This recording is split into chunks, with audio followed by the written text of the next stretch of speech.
works. This is a recording of the cardiovascular slides that go along with NUR112. Some of this is review for your circulatory A&P, so if you need to go back and look at all of that and make sure that you're familiar with what a vein and an artery is and where the heart sits and what it looks like and all those kind of things, please go back and look at all of that. We don't have certainly a lot of detail about that in here. We're going on to talk about the nursing assessment piece of the circulatory system.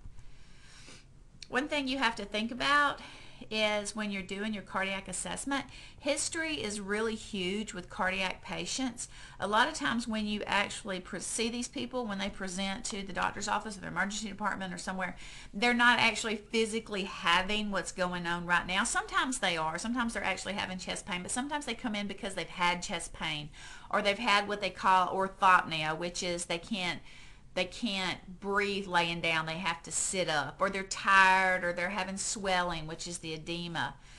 And these are things that we need to talk to the patient about, the history of it and the course of it, and when did it happen, and where did it happen, and what brought it on, and what made it better, and what was the nature of the pain, exactly where did it hurt, those kind of things.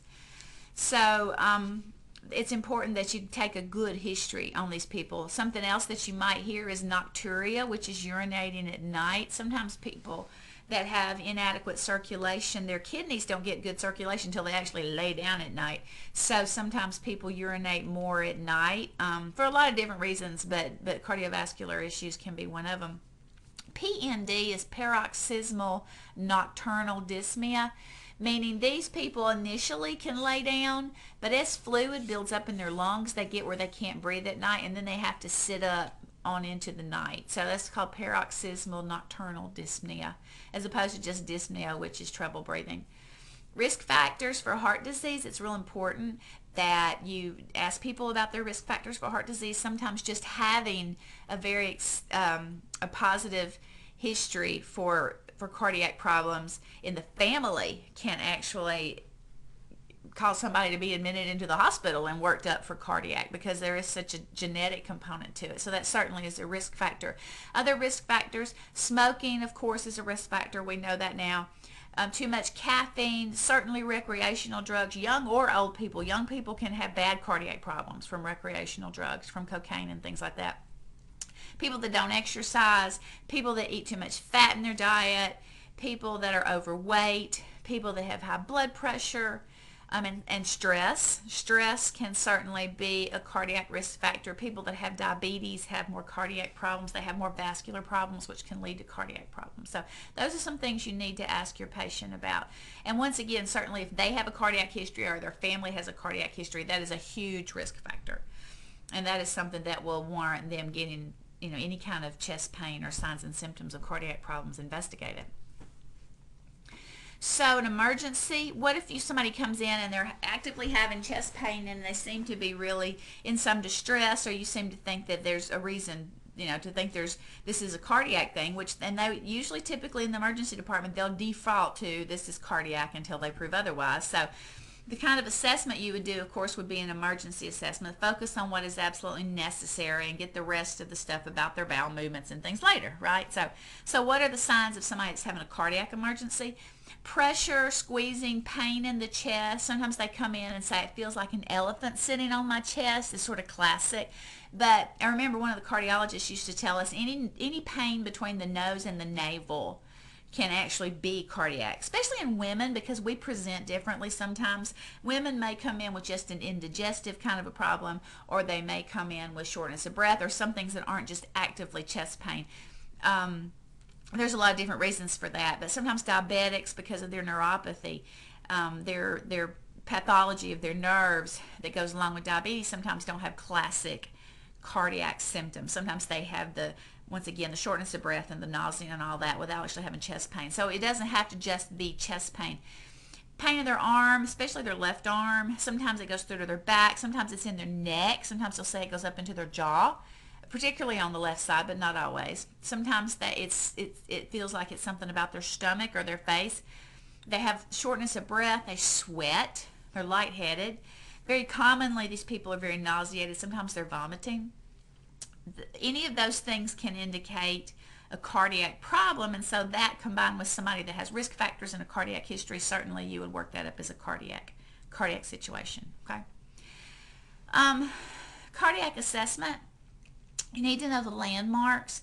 The heart sits in the center of the chest, a little bit left of the sternum, and we know this. If you did your Pledge of Allegiance, you know you put your hand over the left side of your chest, put your hand over your heart. The base of the heart, the kind of broader fat part, is at the top, and then the apex is at the bottom, kind of off to the left. That is the little pointy part, the end of your left ventricle. That's called the apex. So the base is at the top and the apex is at the bottom, which sounds kind of, that doesn't sound right, but that's the way it's built. So that's how they do it.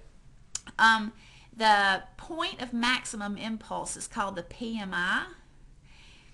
It is where the left ventricle comes closest to the side of your chest. The point of maximum impulse is where you can actually feel, sometimes even see the heart beating the best, and where you can actually hear it the best. Now, does this vary from person to person? Of course it does, because of different chest sizes and thickness of the chest wall and body fat and things like that. But we say the PMI is the fifth intercostal space, the left midclavicular line. That means the space under the fifth rib. And if you find a place in the middle of the clavicle on the left side, go straight down to the fifth rib, the space under the fifth rib, that is the fifth intercostal space, midclavicular line. And that was what we call the PMI.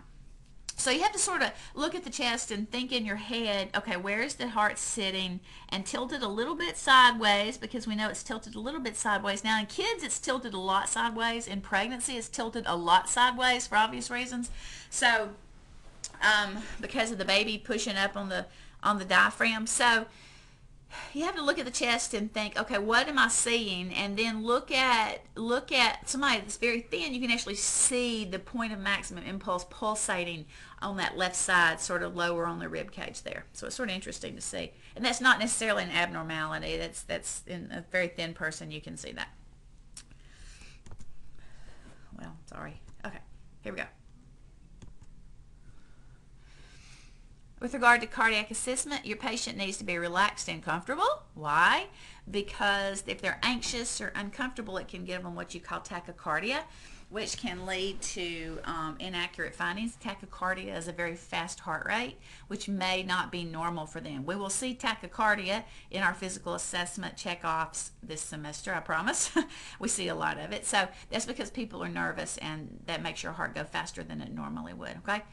So what you need to do is look at the chest, inspect the chest, palpate the chest in each of the 6 anatomical areas where you can hear the valves, and we'll talk about that. And then look for the PMI and see if they have a pulsation. Sometimes you can actually, if somebody's heart is very enlarged, you can actually see that by kind of an offset of the PMI. You know, and in our situation, we usually won't be able to see that. But sometimes in the hospital, somebody has a very bad heart failure and their heart is enlarged, you can actually see the PMI kind of up and to the side. Inspection and palpation of the heart, you need to know where the anatomical sites that you need to look at and listen to for the various valves are. Normally you should not have any real obvious palpations or vibrations except at the apex. This drawing is an example of the placement of the various, where you can listen to the various valves. If you've listened to the lung piece, the camtasia already, you know how to locate the different anatomical sites underneath the rib cage. So this picture just shows you aortic is the second intercostal space at the right sternal border. That's the base of the heart. That's where the aortic valve is. That's where you'll listen for the aortic valve. The pulmonic valve is the second or third intercostal space at the left sternal border at the base of the heart. The Erb's point, what we call Erb's point, that's the point where you can hear the first heart sound and the second heart sound the best of both the first and second heart sound. That's Erb's point. It's the third to the fifth intercostal space at the left sternal border. The tricuspid area is the fourth or the fifth intercostal space at the left sternal border. That's where you hear the tricuspid valve. And the mitral valve is the fifth intercostal space, left mid-clavicular line. That is the apex of the heart. And this is just actually have that written out, okay? And you'll see that in your book too, of course. Cardiac assessment involves not only inspection and palpation of those areas, but listening to those areas, auscultation, listening for your heart sounds and your murmurs and extra heart sounds. The normal heart sounds are we call them S1 and S2. Lub dub, lub dub, lub dub. Those are normal heart sounds, and we'll talk about that in lab. You can have abnormal heart sounds that you pick up when you're listening with a stethoscope too. And we'll talk about that.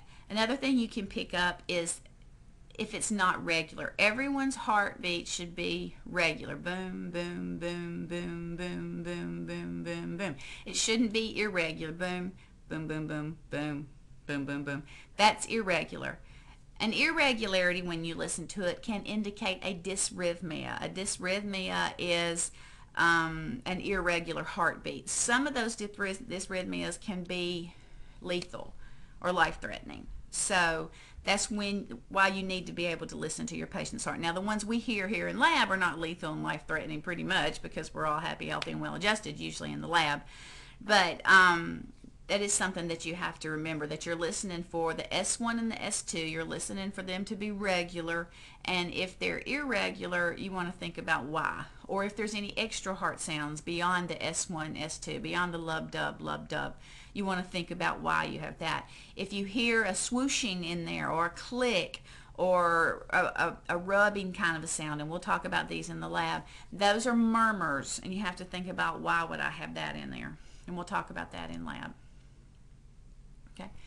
When you are assessing somebody sitting up and leaning, first you'll do it sitting up and leaning forward, or first you'll do it laying down, I guess, if you're doing your physical assessment, depending on how you have your patients, positioned. But you do it sitting up and leaning forward, and then lay them down, and then listen, and then turn them to the left. And what that does is that pulls the heart closest to the chest wall if they're in that left lateral position. You start with the flat part of your diaphragm. A stethoscope is called the diaphragm, so that picks up the higher pitched sounds, and then you flip it to the bell side and use the bell to listen to the same areas, those 6 areas, and see if you pick up an S3 or an S4, and we'll talk about that. Okay. So some sounds that you're identifying are the lub dub, lub dub. Lub is best heard at that's S1. It's best heard at the apex. That is the closure of the mitral and the tricuspid valve is what you're hearing, that first lub. The second dub is the closing of the aortic and the pulmonic valve. So you hear that best at the top, at the base.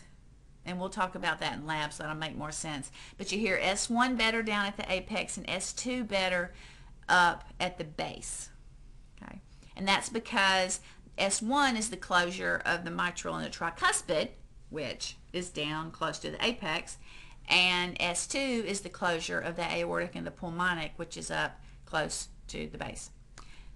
So you listen for your S1, your S2, lub dub, lub lub, lub dub. Plus you count the rate for 1 minute. Is it regular or irregular? And then you compare it to the radial pulse, and you'll talk about that in vital signs doing the radial pulse. So when you're listening to the apical pulse, when you have your stethoscope on the chest and listening to the apical pulse, and then you're listening and you're feeling the radial pulse, and actually a lot of times I'll do it at the same time, you expect everything you're hearing at the apex to perfuse out to the radial artery. You expect everything that you hear at the apex to go out to the radial artery, and you feel a bump out there. If you don't, that means something about the heart is not perfusing some of those beats, and we'll talk about that in lab. But if the apical pulse is greater than the radial pulse, that's called a pulse deficit. meaning your heart's pumping up in your chest, but there's some of it that's not getting out to the radial artery for some reason. Okay, and that's significant because what's actually perfusing out to the body is what is feeding the cells and providing perfusion and doing what it's supposed to do, right? So you need to know if everything that's beating up in the chest is not getting out to the body. And when you start learning about dysrhythmias and different heart rhythms and stuff, you'll understand that more. Okay, this is just a picture about the apical pulse when it's greater than the radial pulse. That's called a pulse deficit. Okay.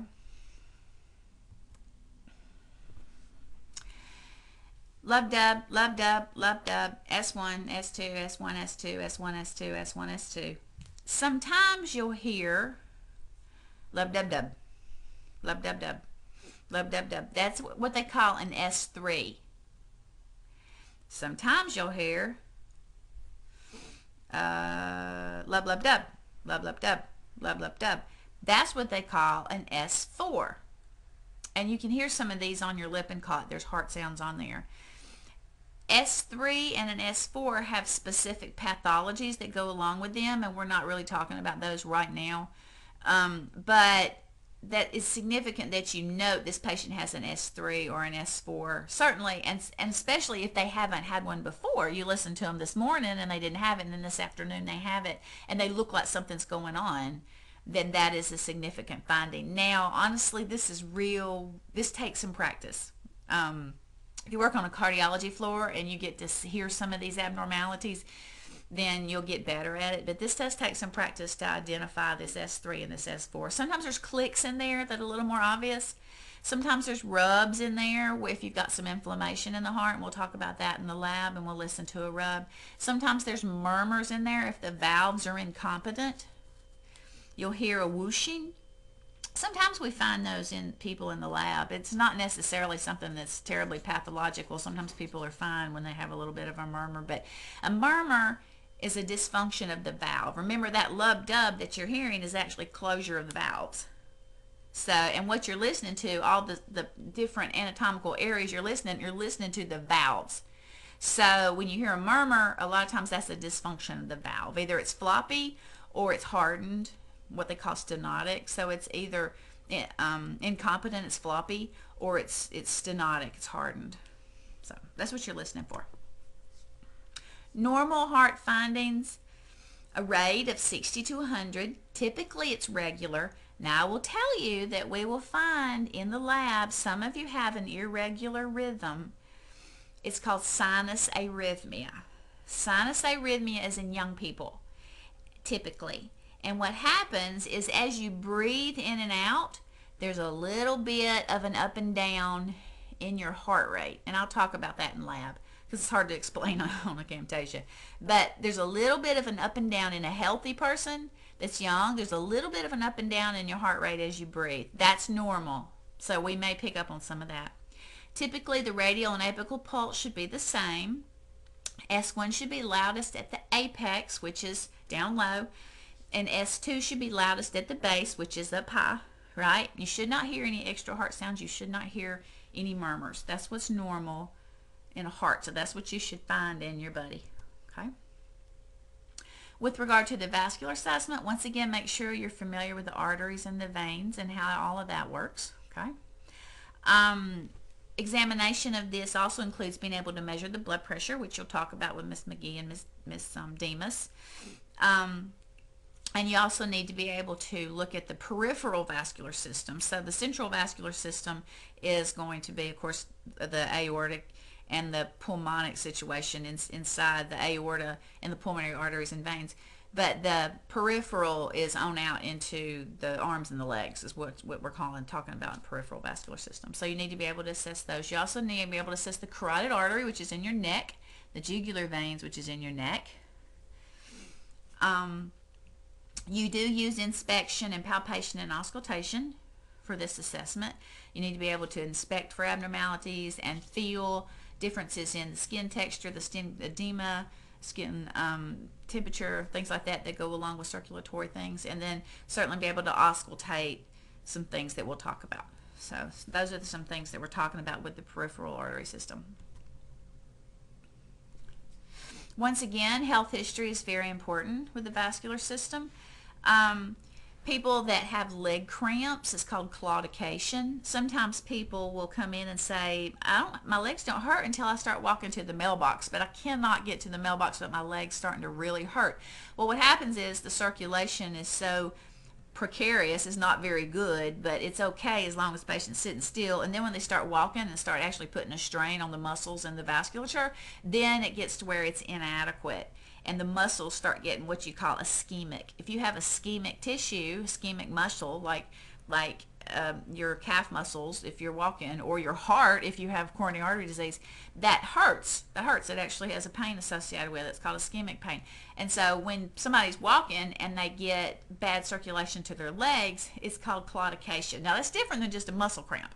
Okay, so don't think it, when your legs start hurting, oh my gosh, I've got bad circulation. No, you maybe have muscle cramps.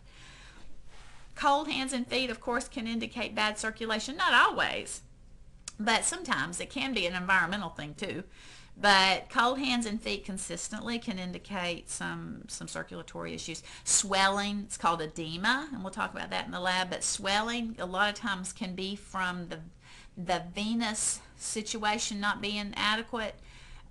People are backing up fluid for whatever reason. We talked a little bit about that in class, and the fluid actually starts oozing out into the tissues from the venous vasculature because of fluid, because of their blood backing up. Maybe they've got heart failure, or maybe they just have too much fluid on board, or maybe they just stood on their feet too long and the vasculature dilated distally, and then their feet started swelling from that. Sometimes if you're in work for a long time, you'll find that. You'll come home and your socks are cutting into your ankle or whatever. That's edema, and that's the normal edema. That's not, don't panic about that. But people that have it chronically or have an excessive amount, that is abnormal.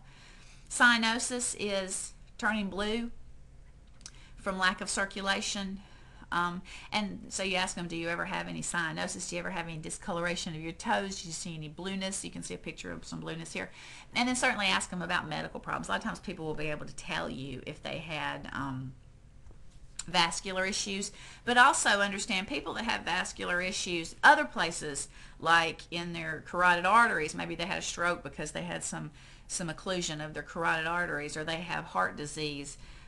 Or anything like that, they also are at risk for having peripheral artery disease too. Anybody that has atherosclerosis at one place is at risk for having atherosclerosis other places for obvious reasons. They have the same risk factors for all the blood vessels. With regard to the carotid arteries, they're in your neck. They reflect the heart function better than the peripheral artery because they're closer. So examine the carotid arteries, but examine them one side at a time. You don't want to make anybody pass out by blocking off both of their carotid arteries. So you just palpate it lightly on one side and then palpate it lightly on the other side. You don't massage it. You can actually drop somebody's heart rate, make their heart rate go down by massaging their, what they call the carotid sinus, which is an area right there around the carotid artery. So don't massage it. Sometimes you'll listen to the carotid artery if you think that somebody has some occlusions there, so you'll just ask them to hold their breath, and then you'll put your stethoscope there, the bell of your stethoscope there, and listen for what you call a bruit, which is a sound of sort of a blowing sound. And what that means is there's some sort of an occlusion there and the blood is having a hard time getting through, so it's making a noise. It's like how loud it gets when you get to where a river narrows because of rocks or something. It gets louder. This is the same reason. So that's called a bruit. A thrill is actually a vibration you can feel when you are assessing the carotid arteries. So that's it. A bruit and a thrill can be present in the carotid artery, but can also be present in other vasculature too. So that's just something we'll talk about in the lab. Okay, and this is an example of someone auscultating the carotid artery and then feeling the carotid artery for a thrill. They're auscultating for a bruit and palpating for a thrill. The jugular veins are also in the neck.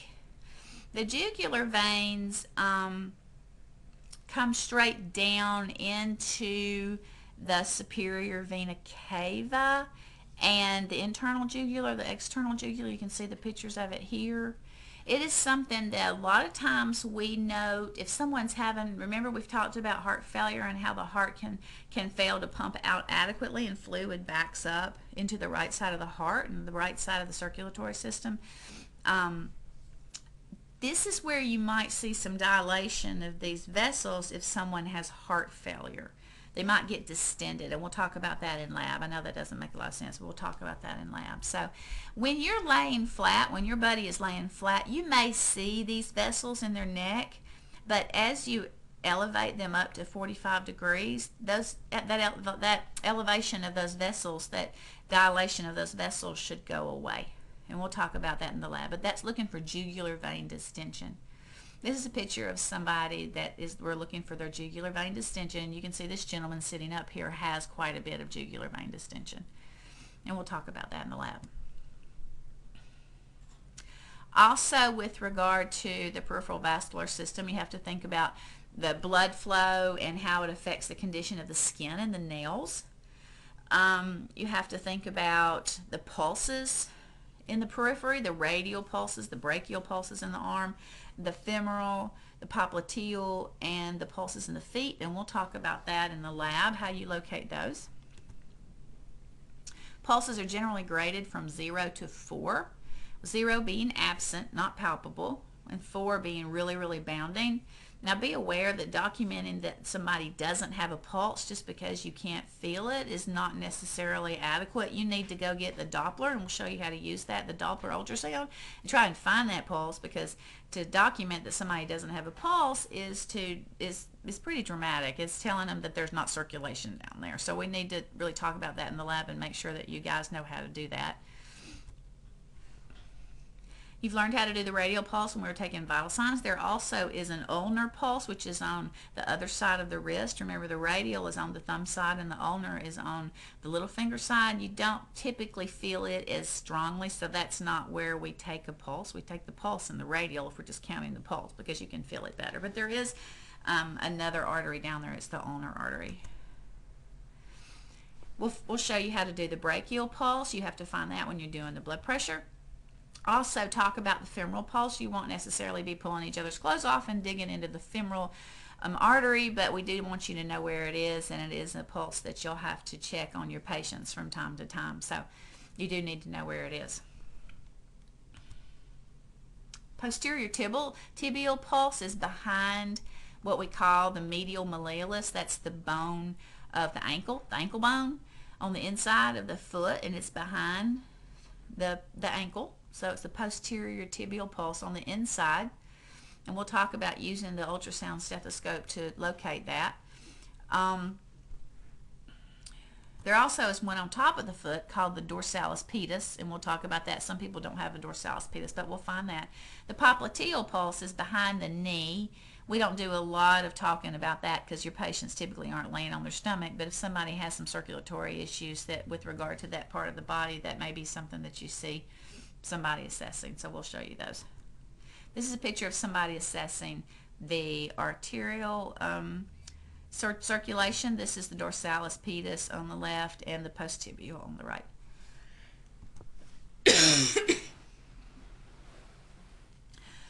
Sometimes you'll hear us talk about the 6 P's of arterial occlusion. The 6 P's of arterial occlusion are pain, pallor, pulselessness, paresthesia, paralysis, and pressure.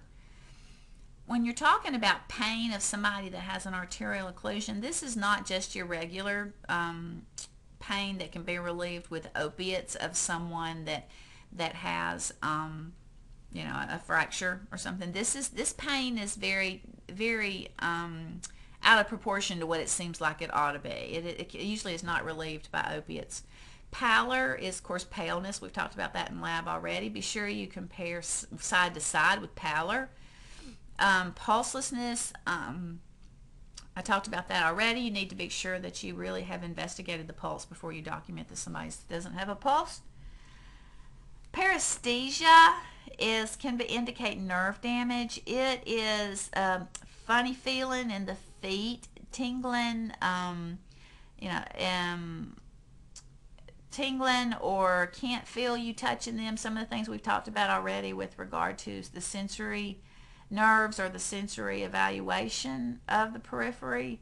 These people may have paresthesias because they have bad circulation, or they can have paresthesias because they have nerve difficulties too. But it's something that you think about with arterial occlusion. Paralysis, certainly if they can't move it, they've really progressed, but paralysis is part of that.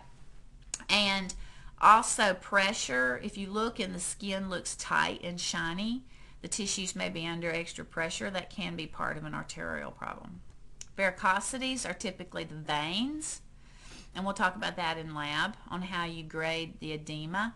But typically varicosities are the peripheral veins. Peripheral edema comes from venous problems, and phlebitis, which is an inflammation of the veins, comes from venous problems. So when you talk about varicose veins or edema or phlebitis, you're typically talking about the veins, and we'll talk about that in the lab.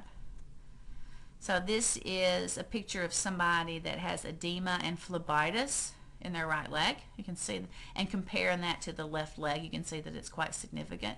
This is a picture of someone that has a very dramatic varicose vein, and these can be dangerous. These can rupture and people can die from it. They can bleed to death.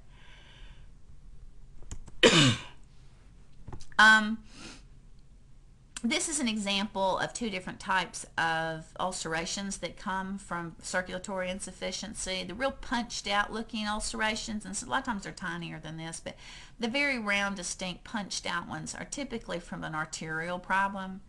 They throw a little clot or they have an occlusion, and it goes to a very specific piece of the tissue, so it makes a little hole, basically. It makes a little punched out area. The venous insufficiencies, where the veins are insufficient and they pool out and the tissues swell and go back down, swell and go back down, they tend to have more of a diffuse look to those lesions. You can see this lesion is not punched out, it's sort of all up and down the leg, and you can see that the skin has started coming out on the top right in this central area. But that's a venous stasis ulcer. So the arterial ulcers are typically more punched out looking, and the venous stasis ulcers are typically seem to be more diffuse. We also need to talk about the lymphatics. When you talk about the peripheral system, you need to know that and of course there's lymphatics all over the body, but with regard to what we're talking about here, there are lymphatics in the groin and in the inguinal area, and typically those get inflamed and swollen if there is some infection or some cancer type problems going on down there.